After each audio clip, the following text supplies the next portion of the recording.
Player 2 has joined the game.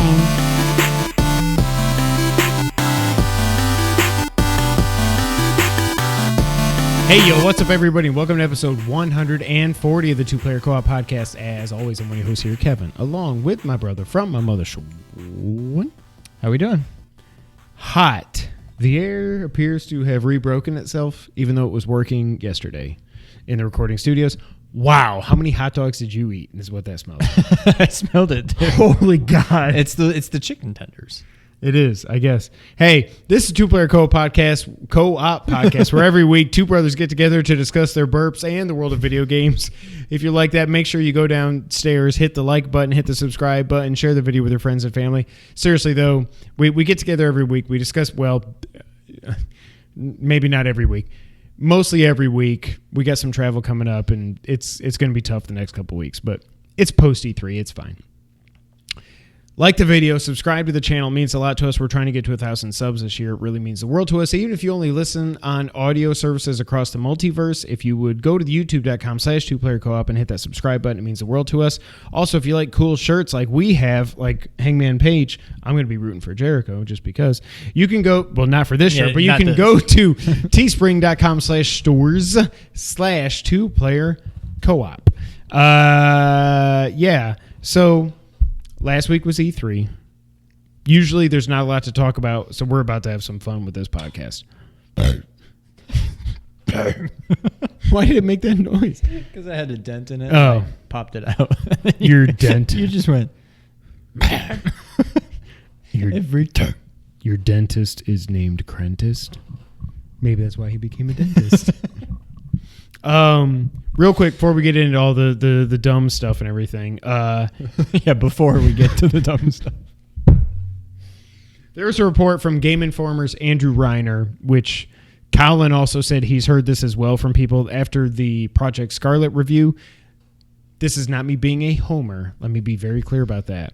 But there's a lot of industry sources and everything that are saying the PS5 is substantially more powerful than the Xbox One, which that honestly surprises the hell out of me.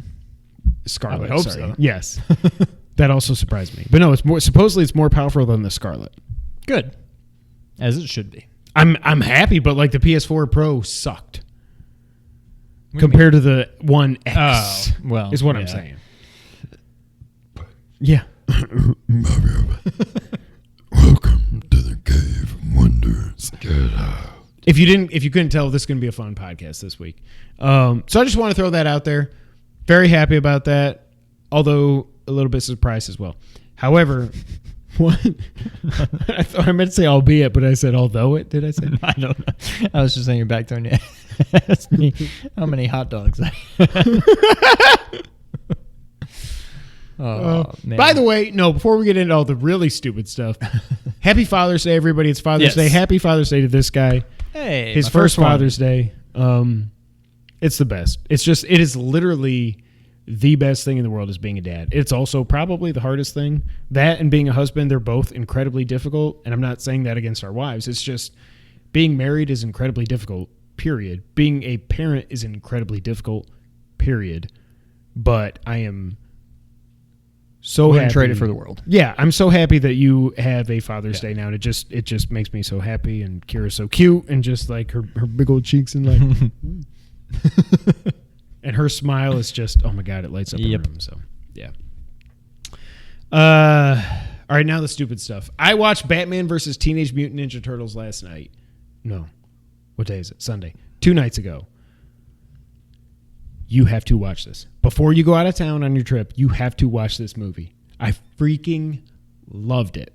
Really? It is one of my favorite DC animated movies I've ever seen. And like Bernardo, like we were tweeting back and forth, it like at first when it got announced and then recently when he bought it too, I was worried about the designs of the turtles. It looks like the animated version of the new live action Ninja Turtles. That's kind of how it looks. They just look weird. Like big and bulky, but they don't have noses. They don't have nostrils, but they don't even have like the old Ninja, like the 89 Ninja Turtles. Like it's just like they got flat faces. They have no beaks. They have nothing.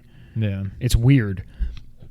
But it is so much fun. Oh my God, this is like this was like a dream come true for me watching this movie. That's the best way I can put it. Like, interplay between the Turtles is great. Batman's great. It's Troy Baker. Troy Baker also plays the Joker in it, which is just freaking amazing. It's just, I don't even know how to put it into words because you haven't seen it, but it's perfect. And I will say they set it up for a sequel. Really? And I want to see that sequel. No, there was like a comic first, right? Or graphic novel. Or I think it was something. like 6 episodes, something like that. Or 6 issues, sorry. Yeah. But so does this cover that whole thing? Do you know? That I didn't know. Okay. Because I haven't read the comics, but it's so good. It is so freaking good. Like, at first, the Ninja Turtle designs really grated on me, and then I got over it relatively quickly because the actual movie was so good, and Batman just... There's stuff in here that will make you watch this and say, maybe not out loud, but in your head you say, I cannot believe I'm actually seeing this happen. I'll say that. Yeah. It's amazing. Sean, what do you want to talk about? I don't know. I'm curious about number 3 here. So all right, I got nothing. Okay, so it's a slow news week after Yes. E3. There is something we teased quite a long time ago on this podcast. And we said, you know what? We shouldn't get into this now because we've got enough to talk about, blah, blah, blah, blah, blah, blah, blah. But eventually, I knew this would come back. And that, Sean, is... I can't find it. Stalling. So, here's what it is. Oh, yeah. Yours isn't a magnet. I will never lose the cap to my freaking pencil. There was one time we went on the podcast and we started briefly touching on the subject of Taco Bell sauces. Okay. And then I think we almost started spinning that off into condiments in general when it comes to fast foods. Okay. And I said, no, let's save it. We ain't got that much to talk about this week, so it's time. Sean. Okay. What is the best sauce at Taco Bell, and why is it mild? The best sauce is one they don't have anymore. What? And I'm trying to think of what... I think it was called Smoky or... No, it wasn't called Smoky. What was it called? Was it something like at a... I got to look it up now. No, what's the burrito place we love right over here? Booyah? Yeah, Booyah's. They've got that Chipotle, like smoky kind of salsa, you know what I mean? They had one.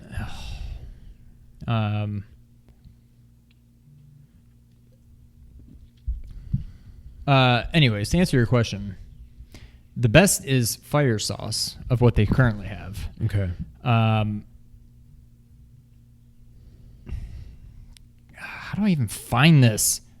Google.com. All right. Once you start talking about yours, I'll do some more research. So now they have mild, hot, fire, and Diablo. I tried Diablo. It's not bad. But my favorite is fire. I used to be a mild guy. Then I'm like, let me try the hot sauce. Mm-hmm. I don't care for their hot sauce. Jess likes the hot sauce. But then they came out with fire, and I'm like, I can't not try it. Yeah. And to me, the fire is not as spicy as their hot sauce. Or it's at least a different... To me, their hot sauce is like a hotter version of their mild sauce. Okay. But their fire sauce is something...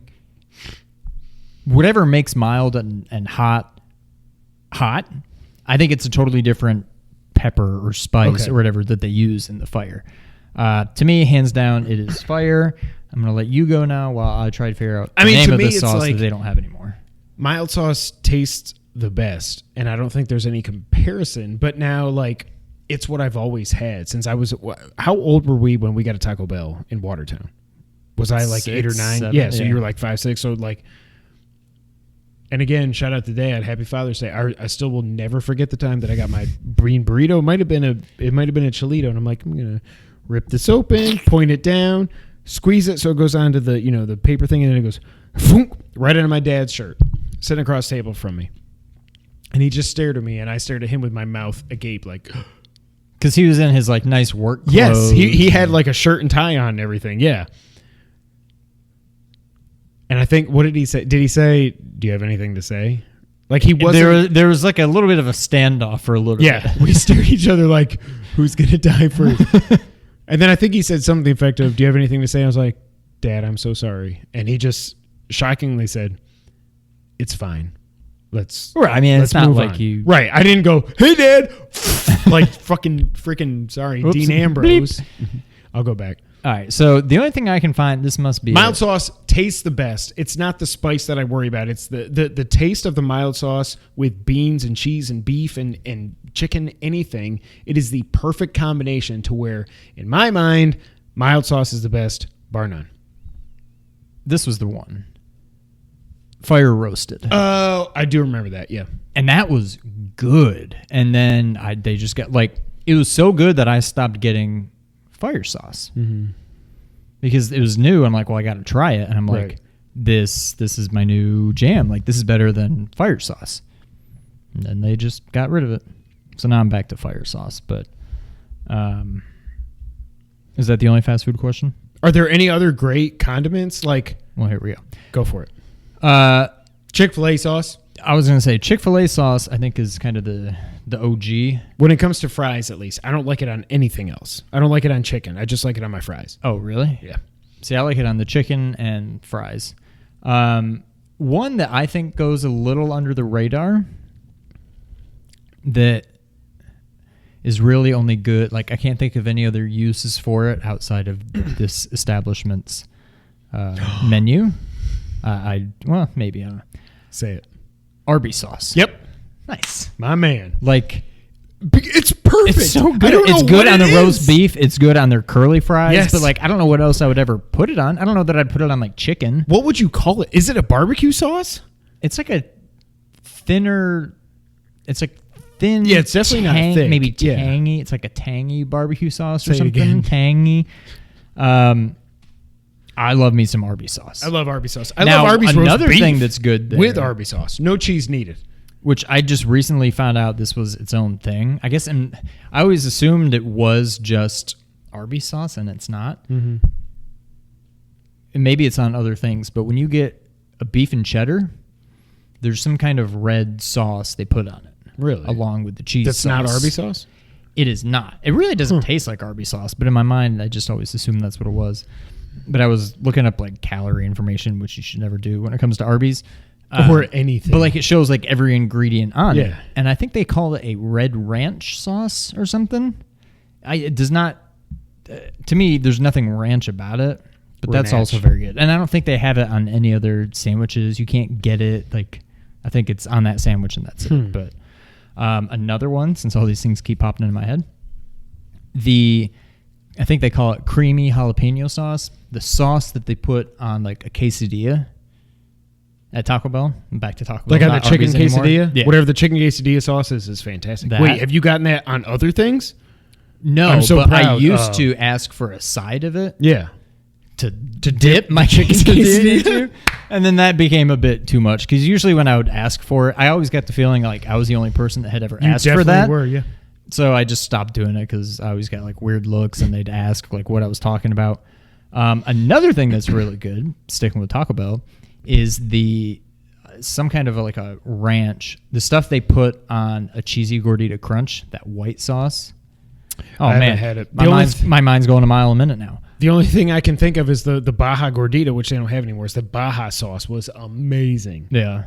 The white barbecue sauce at Nuke's. Oh my god.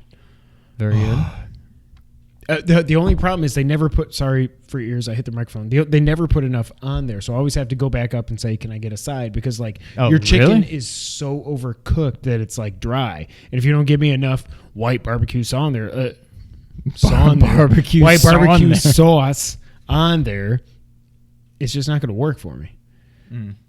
I do have to give a special shout out. Don't hate, do not hate. McDonald's barbecue sauce is pretty damn good. You dip McDonald's fries in the McDonald's barbecue sauce. I do like their barbecue sauce. That is a fantastic combination. No, I mean, now we're just rolling. Off of that topic. So for a while, when I was a kid, I think I was in like maybe high school, but maybe it was like junior high. It was at least junior high before I decided to try. Neither of us are particularly adventurous eaters. That is Correct. There's so many things that I just assumed I wouldn't like because I just thought it was something that it wasn't, or I just literally thought I wouldn't like it. I used to not like barbecue sauce, or I thought I didn't. And then all of a sudden I tried it and I'm like, this is fantastic. Why? Now I basically use it. I almost don't use ketchup anymore. I want barbecue sauce for my fries. Burgers. I'll put it on a hot dog. I'll put it on a burger. Whoa! You put it on a hot dog? I think I have. But no, hot dogs are the one thing that I'd still do ketchup with. Supposedly, we are the weird ones because hot dogs should only have, like, mustard is a must. I freaking hate mustard. Mustard, by far, my least favorite condiment. Hate me now. I don't even care. Relish sucks too. But, like, who cares about relish? Like, I like pickles. I don't like relish. Mustard sucks. Caramel was another thing that I just, for a while, I don't know why. It's just sugar. No, I know. But for a while, I just didn't eat it. And then I'm like, wow, this is really good. You probably too. thought it was peanut butter. Probably. Yeah. Along those lines, it took me a long time before I ever realized I liked Twix because I assumed they had crunched. peanut butter in them. Today, Brittany and I were talking about something on Twitter. Twixer. We were talking about all the old, like, Little Debbie and Hostess type things. And she's like, oh, I used to love these. And she showed me a picture of Star Crunch. I remember these things were huge when I was in, like, elementary school. I don't even Everybody remember ate that. them. And I was like, oh, I remember those, but I'm like, I never eat them because I always thought I was allergic to peanuts or whatever. And she's like, there's no peanuts in them. I'm like, yes, there is. Like, it's Star Crunch. That's what makes it crunchy. She's like, no, it's like chocolate and like rice. It's basically like a Crunch bar and caramel. With a rice cake inside it or something. So I would have absolutely loved those. And all this time, I thought it had peanuts or peanut butter or something in it. For the longest time, I was scared of M&Ms because they crunched. Even though I know there were peanut M&Ms and regular M&Ms, the regular M&Ms, they crunched. I was like, this has peanuts. I'm going to die if I eat this. Just for the record, if you haven't been watching that long, I'm allergic to every nut on the face of the earth. Sean is not, but because I was, he convinced himself that he was allergic to nuts as well. Yes, that is correct. That is correct. Well, that was good. That's exactly That was some witty banter right there. insanity that I wanted it to be. All right, let's move along. Sean, what have you been playing, if anything? Now, you hinted at something at dinner. Yes. And I don't know what to expect.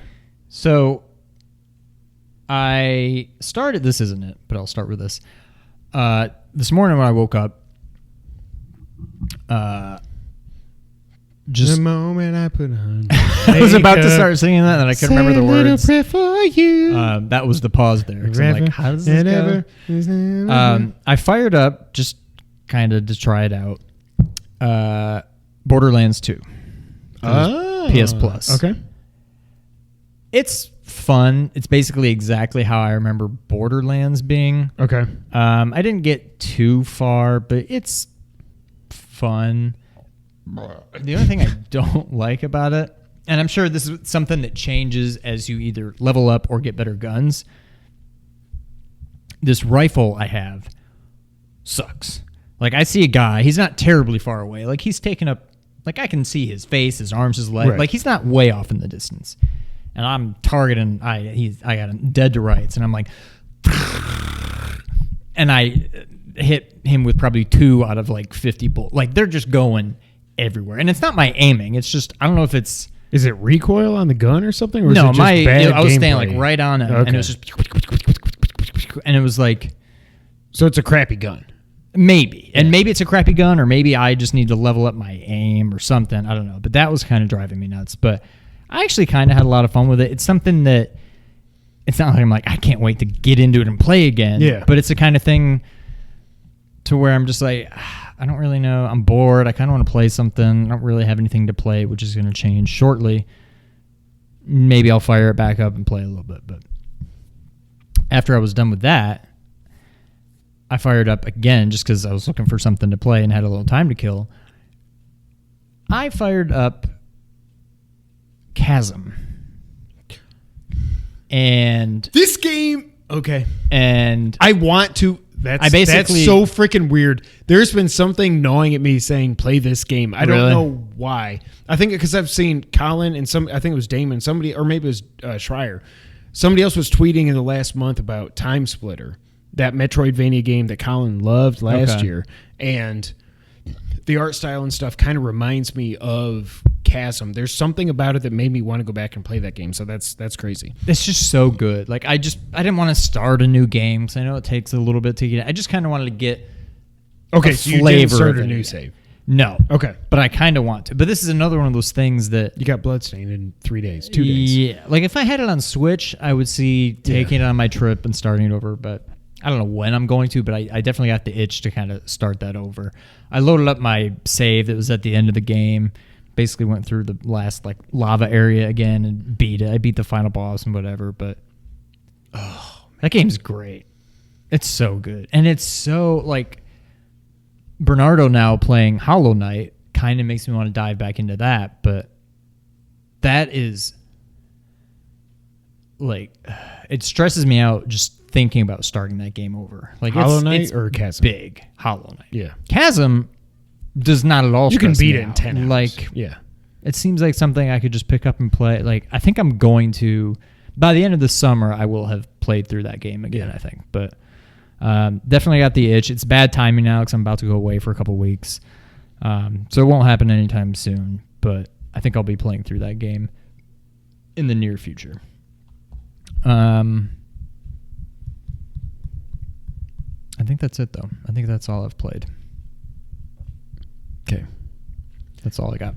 So we're both kind of in a holding pattern right now. Bloodstained comes out as you're watching this or listening to this either yesterday or today. I don't know. You haven't what gotten day any I'm putting kind of this up. like shipping notification, have you? No. Okay. Because I haven't either. Driving me nuts. Okay. So I'm assuming it'll ship tomorrow. It still says it's coming on Tuesday, but it's driving me nuts right now. Both of us cannot wait to play Bloodstained. I don't know when you're going to get our impressions on that because this next weekend I'm going to be out of town and then Sean goes out of town for 2 weeks right after that. So it might be a little bit before you see us again, but we'll have some interstitials and Let's Plays and stuff that I'm incredibly scared to death of doing, but don't worry.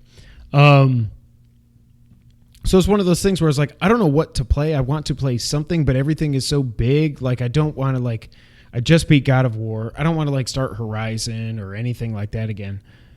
And I'm looking at my thing. I'm like, what games do I have installed? Oh.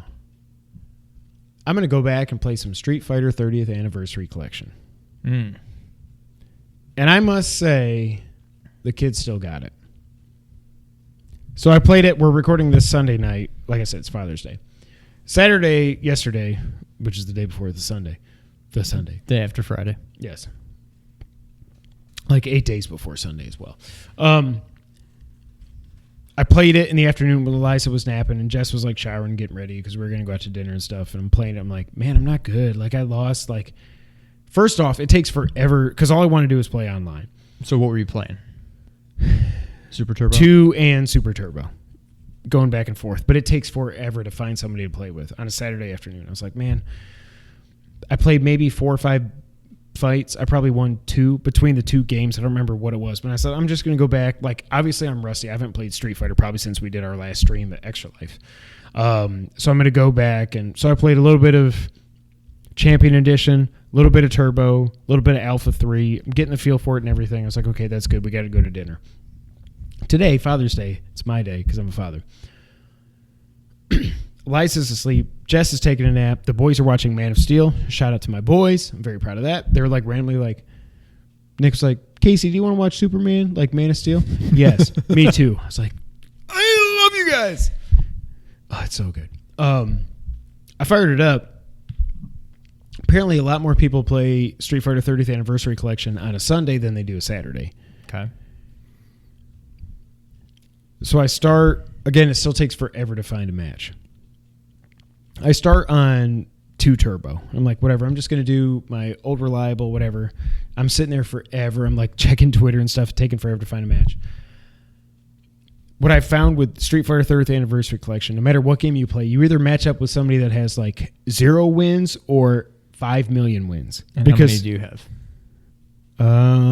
Like 20, 30? No, I didn't play that much online because I alternated so much between the games because it's wins by game. I gotcha. Okay. On Street Fighter 2 Turbo, I had like 7 or 8, and I finally find somebody to play against. It's like, oh, you found a match, 288 wins. I'm like, so right there, I get into my head and I'm like, I can't beat this guy.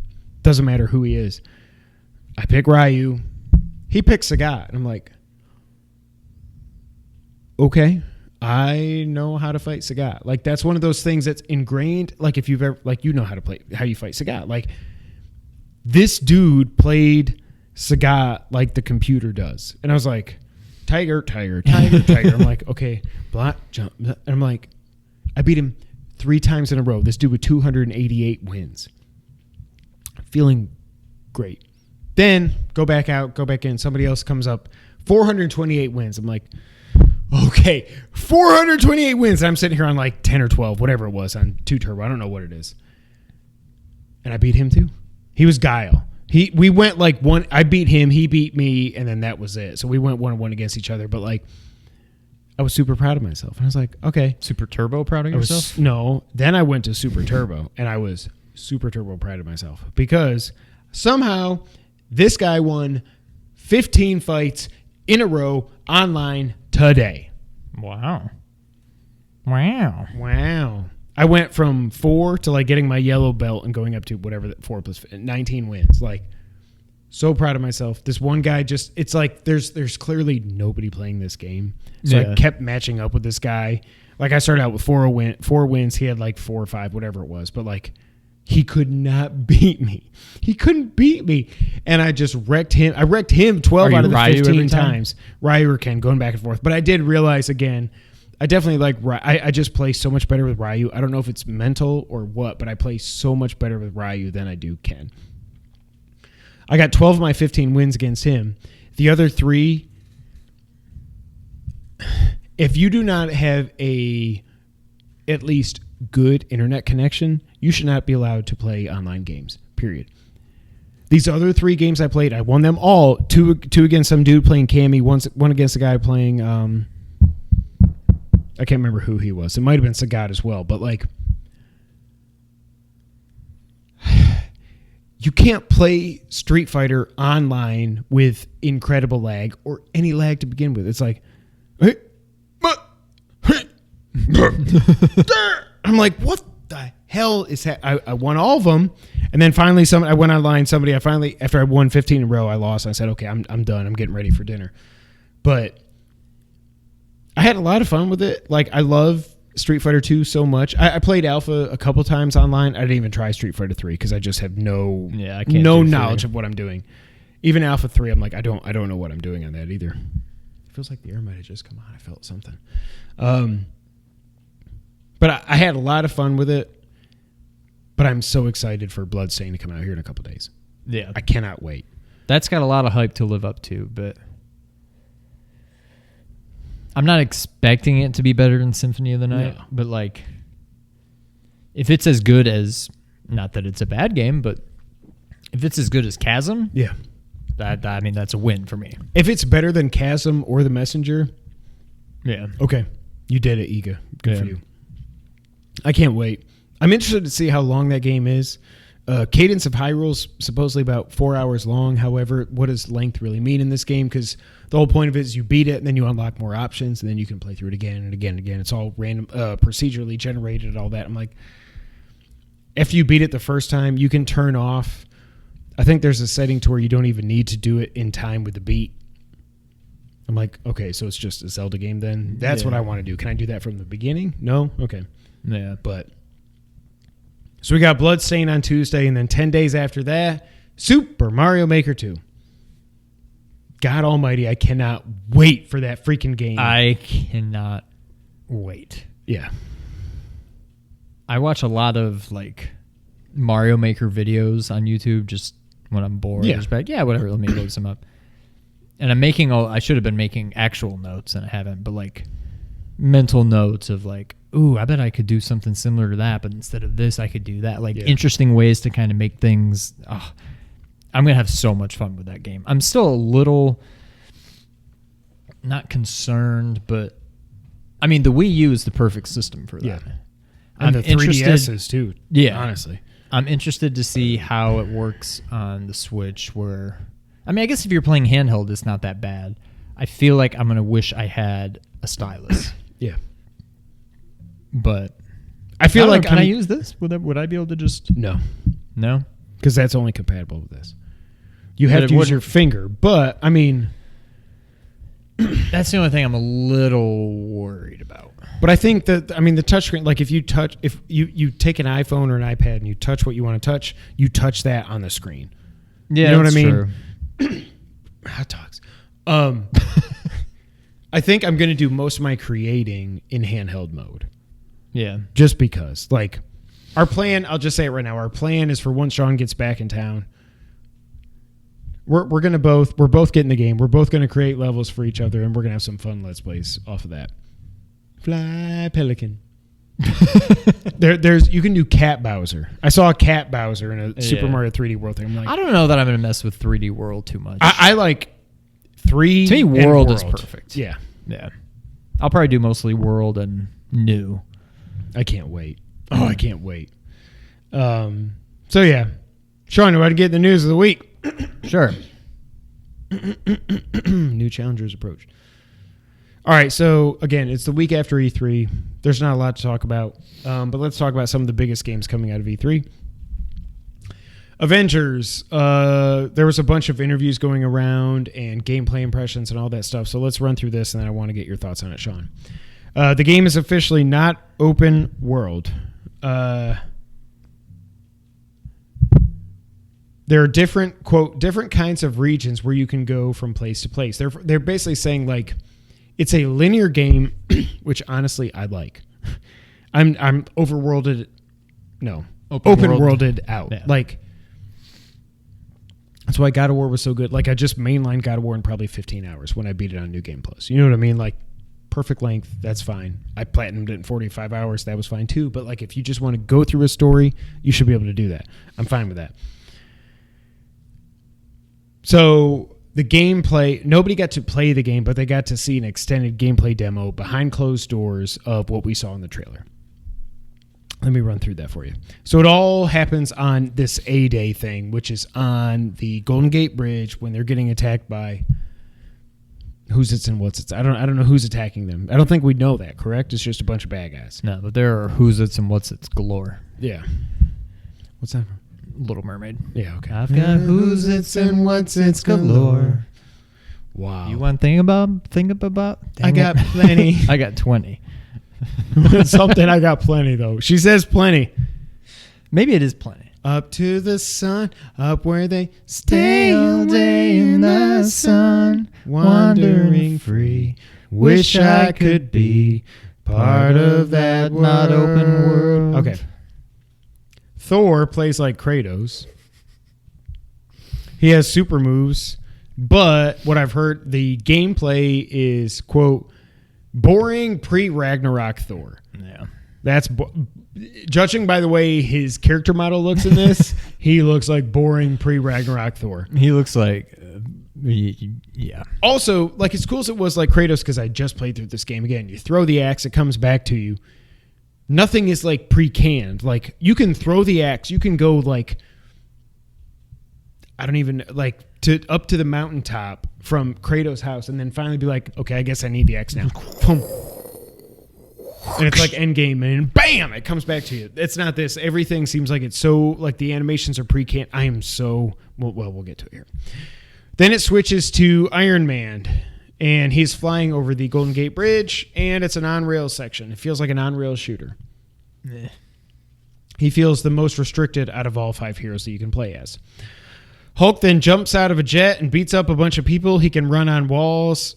His gameplay looked like a lot of fun, according to people that saw it, and it's all about momentum and building momentum and doing all this other stuff. Cap plays like Batman and Spider-Man, so it's all about the rhythm-based. This is the... But then they're going to kill him, so I'm like, what the hell? What? Why? I hate you so much. Like, I love the combat in Arkham. I love the combat in Spider-Man. Cap plays like that. So he's beating up people and all this other stuff. You throw your shield as part of combinations, and you get it back, and it's all rhythm-based, and it sounds so cool. Except... he dies. Supposedly, he dies. Then Black Widow comes in and she fights Taskmaster. All the Avengers show up, but it's just a QTE with her on his back, like God of War 3, 100 years ago. So you do all the QTEs, then you fight him one-on-one. And then there was also some interviews that came out after the fact where Crystal Dynamics / Square said they have no plans to change the character designs for any of the Avengers. Sean, what do you think about all that? I'm pretty down on this game. I'm incredibly down, yeah. So it doesn't even sound... It sounds like you don't switch between them on the fly. Like, in this area, you control Correct. Thor. And then when you get here, you are Iron Man. Like... I don't know. It just does not... It's not doing it for me. I would maybe be okay with the fact that they're not changing character designs. I don't think... I mean, they're pretty bad, but I think they could also benefit a lot just from kind of cleaning that... Like, tweaks. I don't need a whole redesign. I mean, like all the white dudes look like the same dude with different hair or facial hair. That's what Yes. bugs me. like... And Black You Widow could do looks a lot like just Lori by- Loughlin or something. I don't even know what's happening with her. Like her red hair does not go with her face. Something is so off about her. Yeah, I don't know. I think you could do a lot just by tweaking them. Now, if Yeah. they're saying they're not even going to do that, like, no, this is what they're going to look like, that's ridiculous. I don't know how that made it off the cutting room floor, but whatever. I don't know. At this point, I have zero hopes for this game. Yeah. Now, I will say, I mean, it's just kind of luck because I don't think anybody expected this. I nailed this. Before this game came out, I was like, how is there an Avengers game And no coming one out? cares about it. Nobody has said anything. Nobody seems to really care. This should Yeah, be well, it's Spider-Man because it and sucks. then some. Yeah. And then all of a sudden I was like, you know what? No. I'm going to put that aside. I am hyped for this game. And now I'm right back to, oh, no, I don't. I wish I didn't know about this game. And again, the fact that makes me know that I'm in the right here is Ernie's like, no, this is wild trash. Like, I'd rather play Ultimate Alliance than this crap. Like, the funny thing is, so, segue, Final Fantasy VII comes out March 3rd. Watch Dogs, which before this E3, I would have thought, if you tell me Watch Dogs 3 Legion, whatever you want to call it, and Final Fantasy VII Remake are coming out the same day or within a few days of each other, I want Watch Dogs. Because of what I'm about to say and what we've seen, I'm going to play Final Fantasy VII, and I will wait a month for Watch Dogs. And now that I know I don't have to worry about Avengers as it stands now, I'm like, yeah, I can take my time with Final Fantasy VII, Yeah. and then I can get to Watch Dogs. I don't know if I'm going to play Cyberpunk. That's in between the two, but, like, I don't know.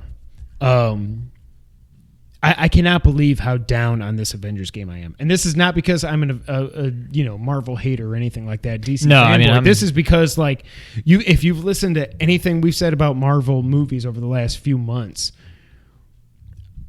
I've seen the light. I screwed up. I get it. You know, like Man of Steel is great, by the way. Just seeing the first 45 minutes of that movie, it is so good. They went off the rails with Batman vs Superman. Yeah.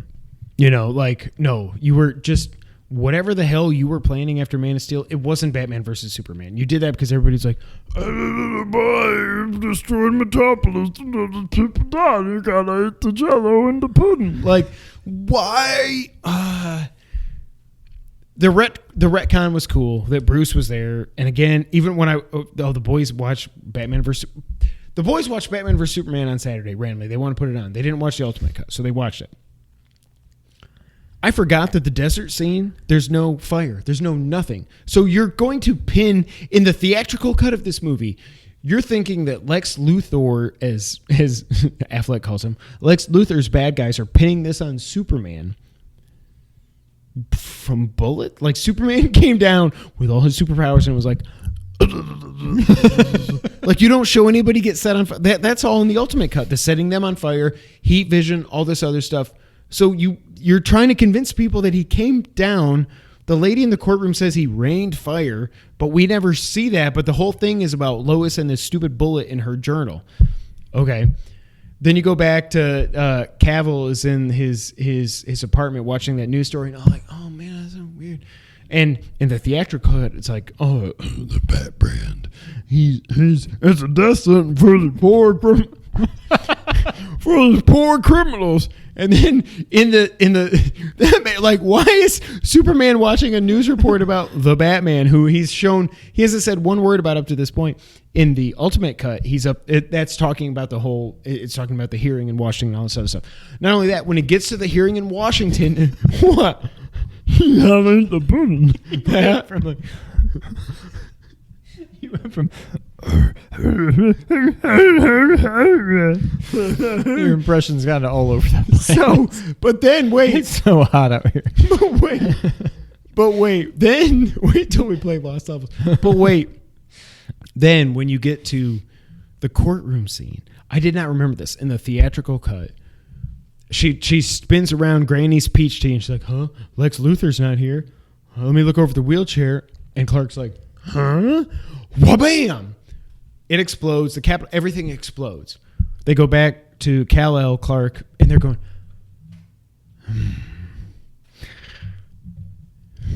and all these people are burning up, but and then they cut, and they go back to Lois calling him in the hotel room.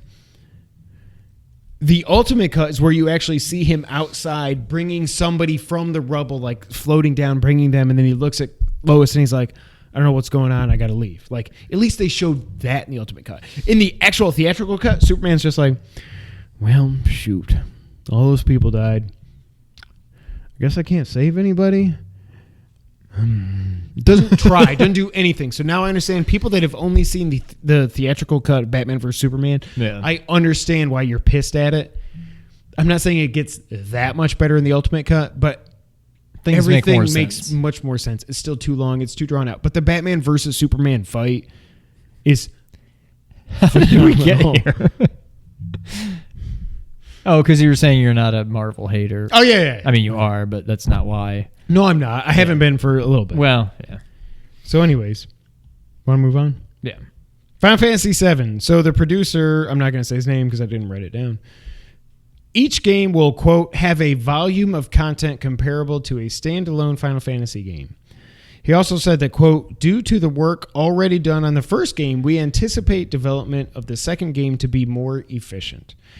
They have also kind of hinted at that this game could definitely be a cross-generation release. At this point, I'm like, duh, this game, whatever. If it's any more than 2 parts, it kind of has to be. Even Final Fantasy VII 2, whatever they end up calling it, it's going to come out on the PS5. Period. At this point, March, it's not like the next one's going to come out before November when the PS5 comes out. Yeah. But I will I'm say, so happy, but I'm still kind of annoyed. But so everything I heard from Greg, Tim, everybody that has played this game was like, this sounds like not baby's first RPG, but like the perfect marriage that I heard. And Gerard, the completionist, said it's Final Fantasy 15 combat meets Final Fantasy 13 combat meets, he might have said Kingdom Hearts, I think. I know you hated Final Fantasy 13, but do you remember anything about the combat in that? What was different? Like, I know Final Fantasy 15 is the hack and slash that builds up your ATB meter. I'm trying to think if 13 was still turn-based or what. It's not that I really hated the combat. I just didn't care for the game. It was like over the top linear. Okay. Like Final Fantasy 10 is pretty linear.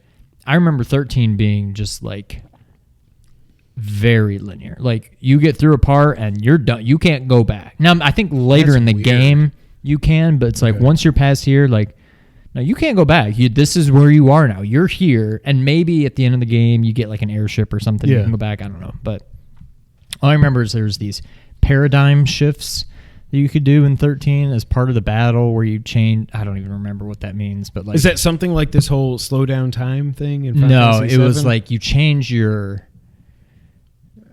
It's been so long since I played it. Maybe you go from like using one kind of weapon to another based on like the type of enemy you're fighting or something. I don't know. What kind of scares me is none of those games you mentioned were Final Fantasy 12, which is what I was hoping to hear. This is kind of like, but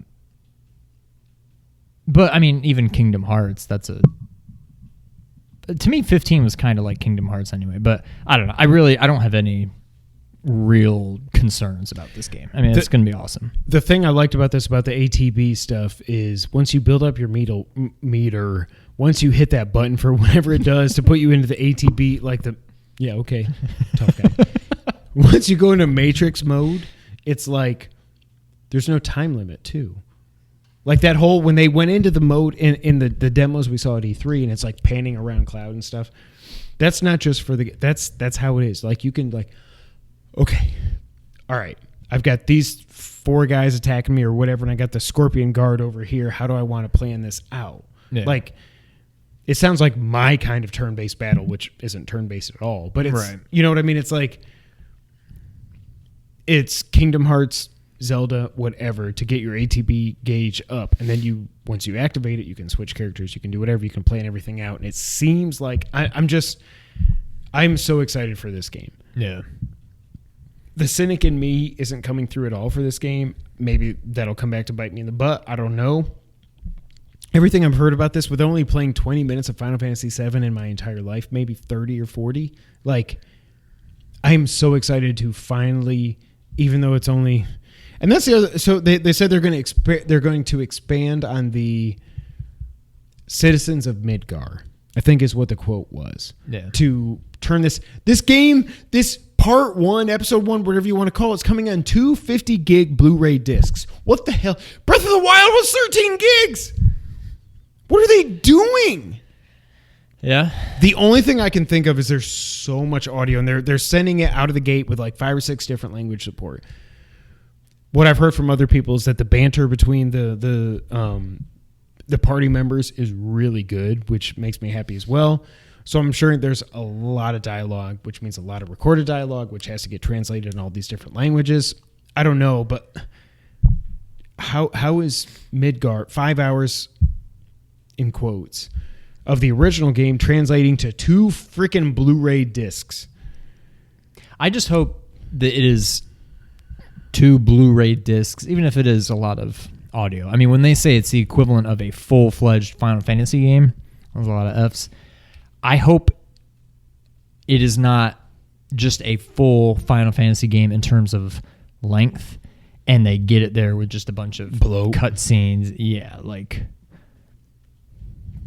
I think there's definitely, between the story that's already there and the story that you can conceivably tell or at least dive into a little more, you could easily, I can see how they can make this one full Final Fantasy game worth of just Midgar. It can definitely be done. And I hope that's what they're doing and not just like Metal Gear Solid 4 where it's just all cutscenes. For like literally 8 or 9 hours, Yeah. At this point, I've kind of flip-flopped. No. Honestly, no, I mean, from way back when. Okay. I'm more concerned with just the style of, not the style, but their plans for releasing this game. Yeah. Episode by episode by who knows how many episodes. I'm more concerned with that approach than I am the actual like gameplay.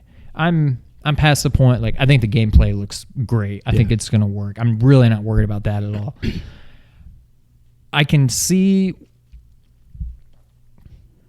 conceivably see, and maybe they just throw a giant curveball, but I could see how they would end a game. Like, it needs to, like I think I said on the last episode, it's not like you're just going to be able to be like, hum-de-dum-de-dum, I'm walking out of Midgar and fade to black. Done. But see you in episode 2. Like, you need to end the game. Like, it's got to feel like you fight a final boss. Like, it's got to end as if it's a standalone game. As if it's a full game. And so I get how they can do that. And I don't know. I forget, does that happen in Midgar or after? After. When it happens. Okay. After. Well, then I have no idea how they're going to end the first episode. The only thing I can think, I was about to say, I don't know where else you end episode 2. Maybe it's that. That might be the end of episode 2, and 3 takes you from there to the end. So I don't know how you fit another ending into this. I can see you saying, okay, Midgar up until it, and then to the end of the game. Well, think about it. I don't know how you split this into 4 episodes. It's Star Wars. Is there a point in Midgar, without spoiling it for me, where the good guys can win in Midgar and you feel like you're at the end of A New Hope and you all get your medals and all this? Then episode 5 comes around and the Empire strikes back and you know what happens and the bad guys win to end episode 5. Then episode 6 comes, Return of the Jedi, you come back and win it. Does that make sense? It'll kind of play out like that. I mean... Okay. I have no idea what the hell I'm talking about other than I'm not, Yeah. I think this is going to be 3 episodes. Yeah. Because I don't know how you do 4. There's not another, unless they change the story quite a bit, there's not, off the top of my head, I can't think of another ending point for an episode besides Midgar, that, and the end of the game. Yeah. So I think it's probably 3 episodes. Do you not fight Sephiroth until the final boss? Do you ever get to fight him before that? Or should I not even ask that question? I'm trying to think. I don't think you do. There might be some weird kind of... There's fake battle. Flashbacks where you like fight with him. Oh. I'm trying to think if you ever fight. My. I don't think you fight him at all. Okay. Until it's over. Certainly not like a true fight until the end of the game. A final fight? A final fight. Next up, Phil Spencer did an interview. Couple quick notes here. Scarlett is not planned to be the last Xbox console. I was shocked when I heard this.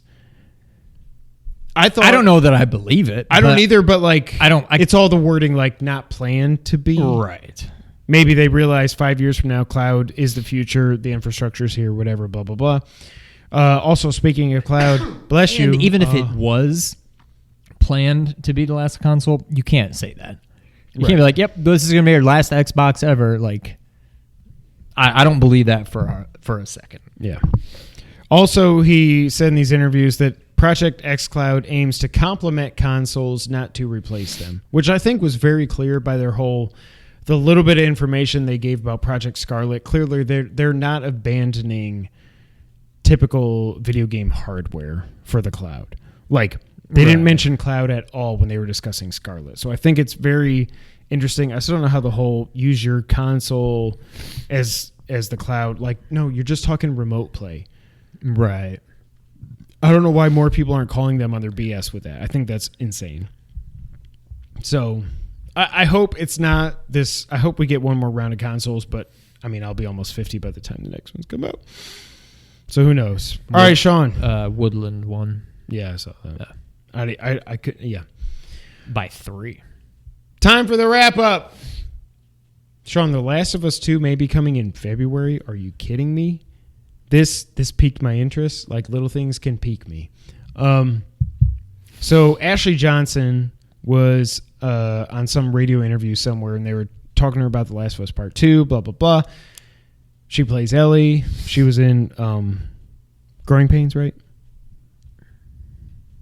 When she was super little. Really? Think so. I did not know that. Anyways, I'm sweating so much. And they were talking about the release date and everything, and she started to say, and she went on and said something else. Once she said and moved on, before this, Schreier, when the day before the Death Stranding trailer came out, Schreier was saying, yeah, it looks like Death Stranding's coming out November 8th or whatever it is. Because of this, it looks like Last of Us is moving to February. Then she says, and everybody else is running with it. It looks like we're getting Last of Us Part 2 in February. Absolutely perfect. That's plenty of time before Final Fantasy comes out. To release it, like a weird time of year. Yeah. But it makes sense that they're trying to get the jump on March and everything that's happening in and March, they got to get ready for the fall when the PS5's out. Yeah. So I hope it's true. I just can't wait to play that game. If that's true, I almost think we both should play through it again at the same time and do do an old spoiler cast, 7 years too late, whatever it is, and whatever. Get ready for the next one. Yeah. Switcher 3. It's going to run in 540p in handheld mode, 720p when it's docked on your TV. Either way, I'm not playing this game. The game's gigantic. The fact that it's even running on a portable handheld console is amazing, is what I would say. So don't whine and complain about the resolution. Yeah, who cares? You're playing Switcher 3 in your hands. Like, right. What else do you want? I don't care about this game, therefore I really don't care about the resolution. But I'm also just happy in general that this is coming out on the Switch. Just because, even though, it's not going to look like it did on PS4, it's just cool that they're releasing it on the Switch. Yeah. So I'm happy, but I'm not going to get it. Yep, same here. Switch Online now has available to play on their NES subscription. There are no SNES games if you saw our E3 recap. I really thought I thought I nailed that prediction. The achievements was a shot in the dark. Yeah. But like the SNES, come on. Online now, you can play Double Dragon 2. It sucks. Volleyball, it's fun. And City Connection, I don't know. I don't know what that is. Cyberpunk 2077 can be played no kill.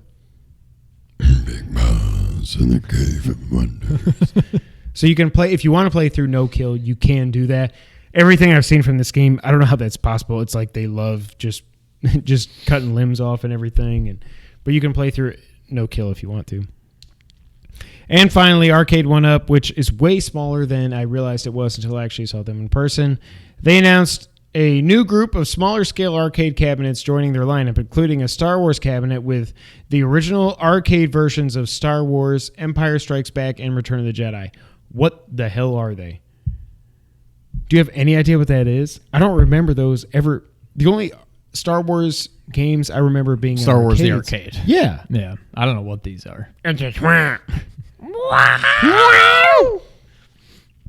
In addition to the new Star Wars cabinet, Arcade 1-Up also revealed 2 cocktail cabinets. This is cool. A, quote, Capcom head-to-head cocktail cable with 12 arcade... What did I say? Did I say it right? You said cocktail cable. Cocktail cables with 12 arcade classics, including Street Fighter II, Final Fight, and Darkstalkers, as well as, quote, Namco head-to-head cocktail table with 8 games. The Namco games revealed for the cocktail cabinet so far, Pac-Man, Galaga, and Dig Dug, both ranged later this year for $4.99. Arcade 1-Up also announced 2 more cabinets early in the week of E3, including 4-player versions of Turtles, the arcade game, and Turtles in Time.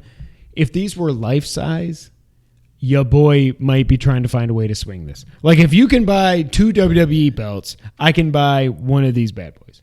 Or both. But they're, like, yay big. So, not knowing really much of anything about these, is that really the only drawback? Like, is the quality... Are these, like, arcade perfect? And the only issue is they're not quite as tall as they should be, but, like, it controls good, it looks good. Like, that's the only drawback. So is my Pi. Understandable, but it's Raspberry Pi. I mean, it's not. It's emulated version of the arcade games that they're emulated perfectly. Yes. Yeah. But they're literally, when I went to pick up Nick from Sunday school today, like they've got the Street Fighter II Arcade 1-Up cabinet. It's literally as tall as Big Boss's arm here, which is like 3 feet off the ground, and the screen is. Where are the controls? Like a foot off the ground? Pretty much. Like, they're so tiny. Yeah. If they were full-size arcade cabinets, eventually I'm going to, when I get later in life and I have, money to burn, whatever, I see on Instagram all the time because Mark Zuckerberg sucks, but I see like $5,000 for this freaking monster arcade cabinet with a 32-inch screen, and they preload it with all the they preload it with everything, so you don't have to do anything. You just literally plug it in and you're good to go. And you can also plug in USB controllers if you don't want to use the joysticks. For like $3,000. It's a ridiculous amount of money, but it's literally like it's worth it. They do all the work, so you don't have to do anything. You know what I mean? So I don't know. Yeah. Eventually, I will get to that point. But these arcade 1-Ups, they're not. If they were full size, I'd be very tempted, but they're not. Sean, it's been a while, but did you know it's time for the Did You Know section of the podcast? I did. Sean. Yes. Speaking of some of the news that we had this week, did you know that I lost my place? Sean. Huh? It's hot. Yeah, it's really hot. The Last of Us was originally going to be called Mankind. I did not know that. It hurt. In this version, all of the infected would have been women. Ellie would have been the only female to be immune, and Joel was protecting her in order to bring her to a lab to develop a vaccine. To develop a vaccine. The idea was scrapped after several female Naughty Dog employees voiced criticisms and concerns over the concept. Neil Druckmann has said that, quote, the reason it failed is because it was a misogynistic idea. Wait, what? Wait, maybe I missed something. Why? I don't know if it's because it was all focused on... I thought that's what people wanted. But all the infected were women. I think that's the problem. So no dudes were infected. Okay. So we're freaking... no. Yeah, we're superheroes. We're Okay, going to I guess protect I the get it. poor women that have the bugs in their veins.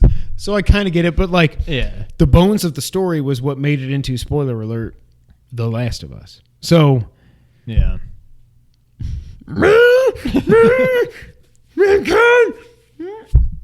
It didn't work. Was he really just pulling Yeah, out? he was. He was God. freaking insane. Ugh. So yeah, it was originally called Mankind.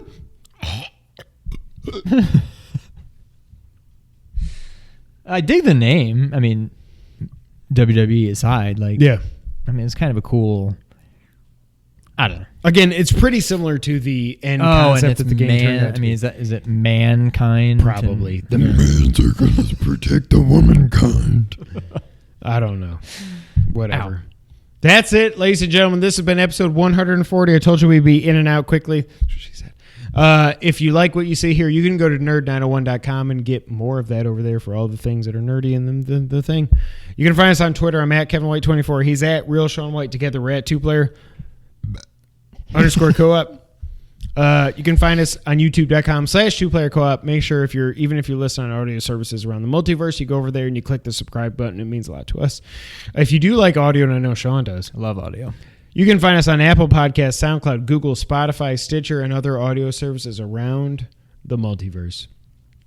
This has been episode 140.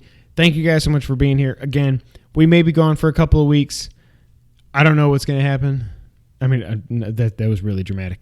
Sean's going out of town for like 2 weeks across the multiverse, literally. Yes. And I'm going to be out of town next weekend. So the timing's not great, but we may be able to squeeze in an episode before he goes out of town, but I don't even know if that's possible. Oh, no, you said you leave on the 23rd. I leave the 20. I got to leave my house the 23rd at like.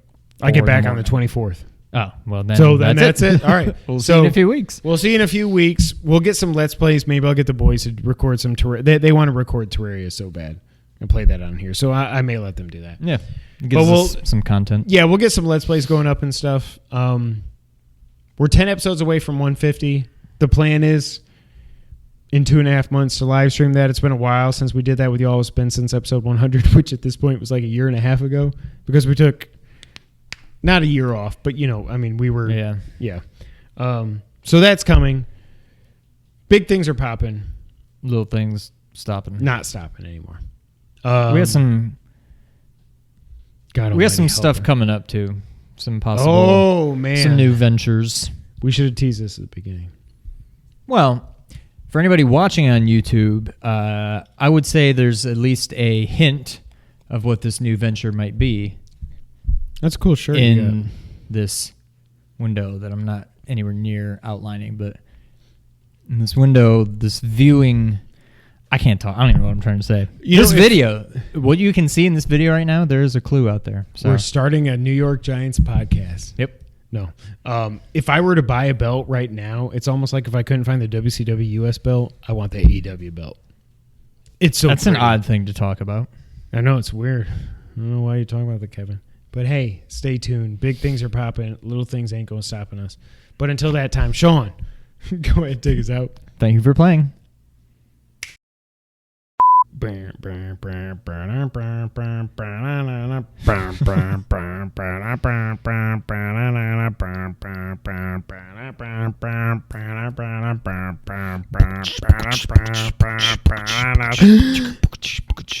Corn dog, corn dog, corn dog, corn dog.